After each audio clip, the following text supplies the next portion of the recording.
We've got a clinical case, my beloveds. Open it. 60-year-old woman presents with a 3-week history of progressive weakness. When asked to describe it, she says she had difficulty climbing stairs and brushing her hair. Voila. She denies any numbness, tingling, or vision changes. On physical examination, you test her muscle strength.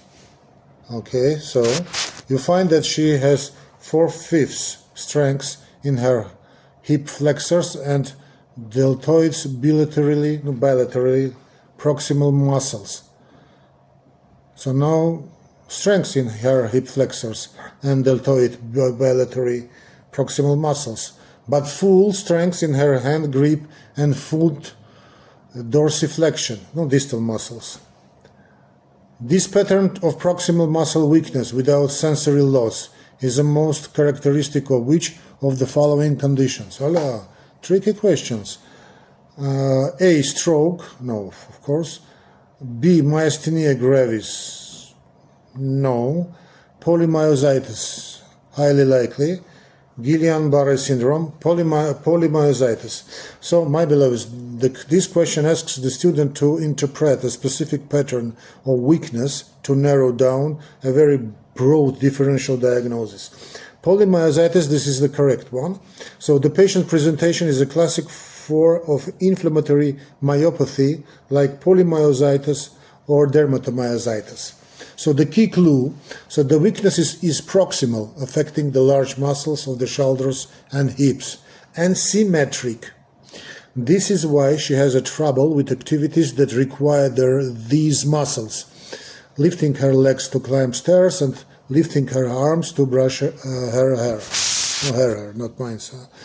The secondary key clue, the weakness is a purely motor with no sensory deficits, like numbness.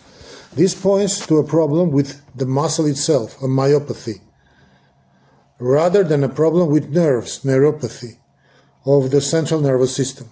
Polymyositis is an autoimmune disease that causes inflammation and destruction of muscle fibers, leading directly to this pattern.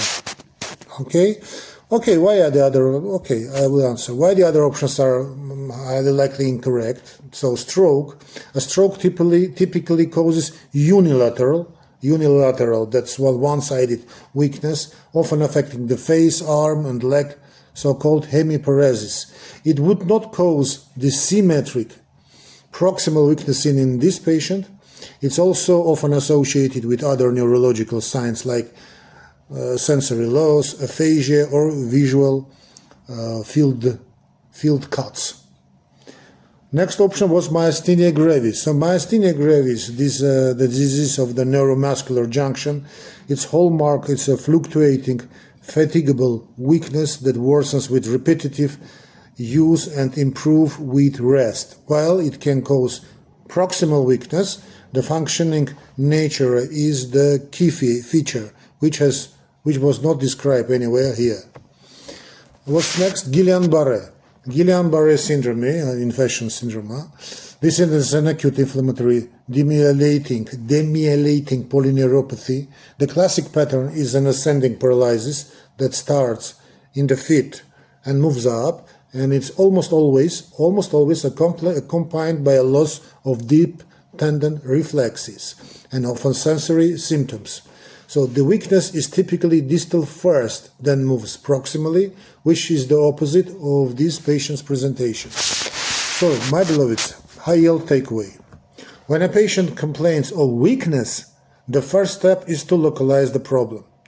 Symmetric proximal muscle weakness without sensory loss strongly suggests a myopathy, a primary muscle disease. Inflammatory myopathies like polymyositis are a classical cause. Stay blessed.